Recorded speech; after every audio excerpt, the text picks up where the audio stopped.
সিরাজগঞ্জের কামারখন্দ উপজেলার ঝাটিবেলায় গ্রামের ফুলজন নদীতে গোসল করতে নেমে তিনজন শিক্ষার্থী যে ডুবে গিয়েছিল সেই তিনজন শিক্ষার্থীর মরদেহ কিন্তু উদ্ধার করা হয়েছে। এর মধ্যে গতকাল সন্ধ্যায় কিন্তু একজন শিক্ষার্থীর মরদেহ উদ্ধার করা হয় এবং আজ বেলা 12টার দিকে ফায়ার সার্ভিসের ডুবুরি দল বাকি দুজন শিক্ষার্থীর মরদেহ উদ্ধার করতে সক্ষম হয়েছে।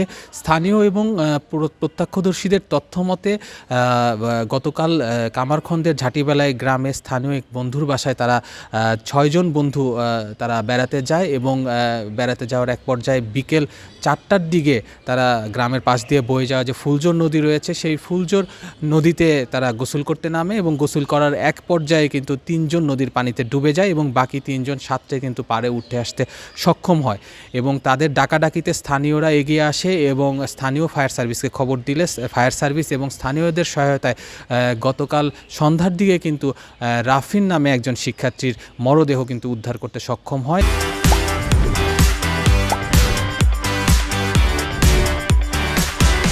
এবং পরবর্তীতে ফায়ার সার্ভিসের ডুবুরি দল অধিক তৎপরতা চালিয়ে কিন্তু গতকাল বাকি দুইজন শিক্ষার্থীর মরদেহ উদ্ধার করতে সক্ষম হয়নি এবং পরবর্তীতে রাত গভীর হওয়ার ফলে এই উদ্ধার তৎপরতা কিন্তু বন্ধ করে দেওয়া হয় এবং আজ সকাল থেকে সেই উদ্ধার তৎপরতা চালানো হয় এবং তারই প্রেক্ষিতে আজ বেলা 12টার দিকে বাকি দুইজন যে শিক্ষার্থী রয়েছে সেই দুইজন শিক্ষার্থীর মরদেহ কিন্তু উদ্ধার করতে সক্ষম হয় তারা। বাকি দুজন শিক্ষার্থীর নাম হচ্ছে কৃষ্ণ এবং সার্জিল।